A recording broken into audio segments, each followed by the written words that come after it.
Beneath the towering shadows of the castle at Worms, a lone knight stood in silence, his gaze fixed upon the cold, gray currents of the Rhine. His name was Hagen of Tronch, a man whose face was like carved ancient stone, hard, weathered, and harboring no mercy for the weak of heart. Beneath his heavy black cloak lay a secret powerful enough to topple entire kingdoms and extinguish the sacred bloodlines of kings. News had spread throughout the lands of Siegfried, the invincible hero who possessed the Nibelung treasure and a legendary golden ring.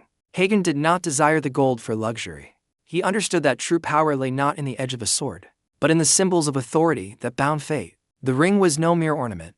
It was the heart of an ancient myth, forged in fires of hatred and tempered in the lethal blood of a dragon. In the royal halls of Burgundy, King Gunther sat with growing unease, feeling his dignity threatened by Siegfried's ever-rising fame. Hagen, the shadow advisor, approached the throne with steps that were nearly silent, whispering venomous words that fanned the flames of the king's jealousy. Your power is but a loan, O king. As long as that foreign knight holds the key to destiny in his dragon-stained hands, Hagen rasped. Gunther looked at Hagen, searching for certainty in the eyes of his darkest, most loyal knight, and he found a plan already fully formed. The scheme did not begin with the clash of steel on an open field, but with false smiles and promises of brotherhood under a holy oath. Hagen knew that even Siegfried had a single weakness hidden from the world, a secret known only to the hero's wife, Krield. Through subtle deception, Hagen convinced Krield that he needed to mark the vulnerable spot on Siegfried's back to protect him in battle. The innocent Krield sewed a small silken cross onto her husband's garment, unaware she was signing the death warrant of her beloved. The day of the great hunt in the Odenwald forest arrived, a day where the sun shone brightly, but the air felt heavy with impending doom. Siegfried ran gracefully among the trees, bringing down great beasts with strength beyond mortal limits, laughing in his youthful joy. However, Hagen remained behind, watching his prey's every movement with the unblinking, predatory eyes of a hunting hawk. When thirst finally struck after the grueling hunt, the party stopped at a small, clear spring beneath a massive, ancient oak tree. Siegfried, in all his glory and misplaced trust, laid down his weapons and leaned forward to drink directly from the damp earth. That was the moment Hagen had anticipated for years, the moment where the legend dropped his guard and became a fragile, common man. With a swift and certain motion, Hagen thrust his spear directly into the silken cross on Siegfried's back, piercing the heart that once braved dragons. The forest fell into a sudden, unnatural silence, as if the birds themselves stopped singing to mourn the fall of the world's greatest light. Siegfried fell to the ground, his crimson blood flowing out to stain the crystal spring, turning purity into a blemish that could never be washed away. In his final breath, Siegfried did not curse the pain, but rather the betrayal of those he had called his brothers in arms. Hagen stood over the fallen knight, showing no remorse, only a cold satisfaction radiating from his dark, unyielding features. He reached for Siegfried's cooling hand and with a rough pull, took the golden ring that glowed faintly in the shadows of the leaves. This is the true weight of destiny, Hagen whispered, staring at his own dark reflection on the surface of the cursed gold. The theft was not merely about a physical object. It was about stealing the divine right of leadership and altering the course of legend. When the hunting party returned to Worms, Hagen carried Siegfried's body not as a fallen hero, but as a warning to any who dared exceed their station.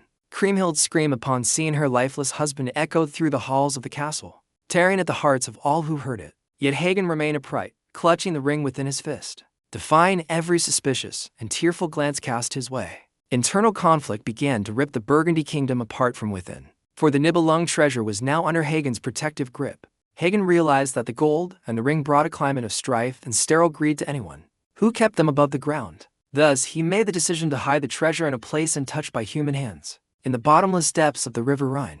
Under the light of a pale moon, Hagen took the heavy chest to the center of the river, casting every piece of gold into the churning waters. Finally, he stared at the ring for a long time, feeling the ancient whispers promising power but demanding the soul as payment. With a powerful throw, the ring sank into the darkness of the water, vanishing forever from the sight of mortal men. Now, the secret dies with me and the river, Hagen whispered, feeling a weight lift from his shoulders even as darkness settled in his heart. Years passed, and Krield never forgot Hagen's betrayal. Her sorrow grew into a fire that prepared to consume everything in its path. She remarried Etzel, king of the Huns, not out of love, but as a means to achieve a perfect and absolute vengeance. Invitations were sent to the Burgundians to visit the Hunnish court, a festive gesture that was in truth an invitation to a slaughterhouse. Hagen knew it was a trap. He could smell the scent of death in the air as the caravan prepared to cross the borders. Yet knightly honor forbade him from fleeing his fate. He preferred to die in the glory of war than live in fear of his past sins. On the journey,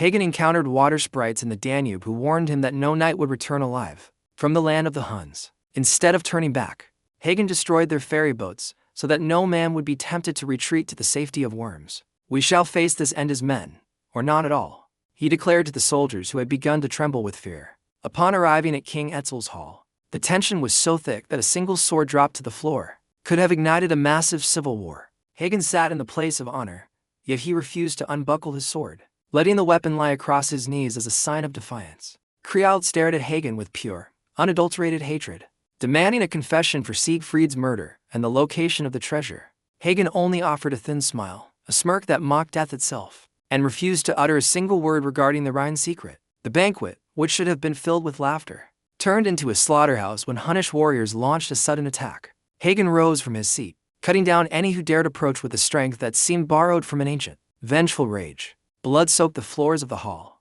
seeping beneath the banquet tables and transforming luxury into a horrific scene of carnage. Hagen's companions fell one by one around him, yet he fought on like a demon, refusing to return to hell until his mission was complete. In the midst of the chaos, Hagen saw King Gunther captured, and his hard heart felt a flicker of pain for the destruction of his lineage. The battle raged for days, until only a handful of men could still stand among the mounting piles of the dead. Finally, Hagen was subdued through sheer exhaustion and an overwhelming number of foes that no single man could hold back. He was brought before Kriald in chains, yet his eyes still burned with the unquenchable fire of rebellion. "Tell me where the ring is, Hagen, and perhaps I will grant you a swift and merciful death," Kriald demanded. Hagen laughed loudly, a hollow sound that echoed through the now silent hall filled with the scent of iron and blood. "As long as King Gunther lives, I have sworn never to reveal that secret to any living soul," Hagen replied firmly. To extract the information, Kriald performed a most cruel act. She ordered the head of her own brother, Gunther, to be struck off. When the king's head was brought before Hagen, the knight merely gazed at it with a cold look of tragic triumph. "Now only I and God know where the ring lies, and you, cursed woman, shall never lay eyes upon it," Hagen hissed. Kriemhild's rage erupted. She seized Balming, the sword of her late husband Siegfried, which Hagen had carried as a trophy. With a single swing fueled by years of pent-up vengeance, she took Hagen of Tronj's head right then and there. King Etzel, watching the scene, felt a shiver of horror, seeing a knight as mighty as Hagen die by the hand of a woman blinded by spite. Hagen's legend ended there. In a foreign land far from the Rhine he had both loved and betrayed. However, with his death, the secret of the Nibelung ring was locked away forever in the depths of the water, never to be found by human greed. Hagen is remembered not as a clean hero, but as a complex figure who committed crimes for what he believed was the stability of his realm.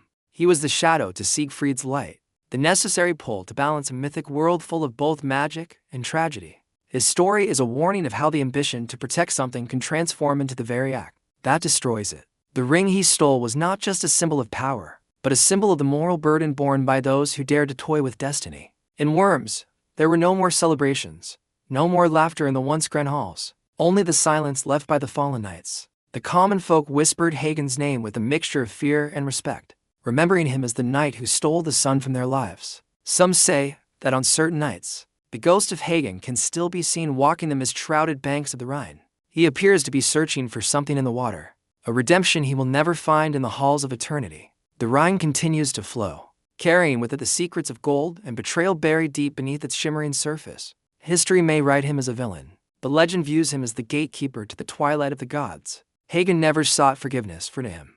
Every action carried a consequence that must be accepted without complaint. His loyalty to his king and his country was a shackle that simultaneously served as his sharpest sword. In the darkness of medieval history, the figure of Hagen remains standing as a monument to the darker side of the human soul. He teaches us that often, those who try to stop a curse become an inextricable part of the curse itself. The golden ring may be lost, but the echo of his deeds remains heard in every poem and song sung by the bards of old. Every knight who held a sword after him learned of the danger of broken oaths and the price of blind, unyielding loyalty. The world moved on, new kingdoms rose upon the ruins of Burgundy, yet the shadow of Hagen refuses to fade away. In the heart of every treasure seeker, there is a fear of meeting the same fate as those who chase the Nibelung's gold. Hagen changed the meaning of heroism from mere physical victory to mental endurance. In the face of total annihilation, he did not beg for mercy when the blade was swung. He welcomed it as the fulfillment of his contract with fate. His life is proof that sometimes, to save a secret, one must be willing to lose everything, including their own honor. Now, Let this script serve as a witness to the journey of the fearless thief of the ring. Let his name resonate among the ancient valleys and the castles that have long since crumbled into dust. We learn from Hagen that stolen power will never provide peace, only a long and arduous cycle of suffering. But we also learn of an incredible resolve, a determination that even death itself could not hope to break. And so ends the tale of Hagen, the knight who stole the ring and led an entire era into a magnificent darkness. May this story provide a valuable lesson on integrity and the consequences of every choice we make in this life. We will see you in the next legendary tale, just as deep and meaningful, on our channel. Don't forget to share your thoughts in the comments. Hit the like button if you enjoyed this narration, share it with your friends, and subscribe to Storycraft Studio for more epic content.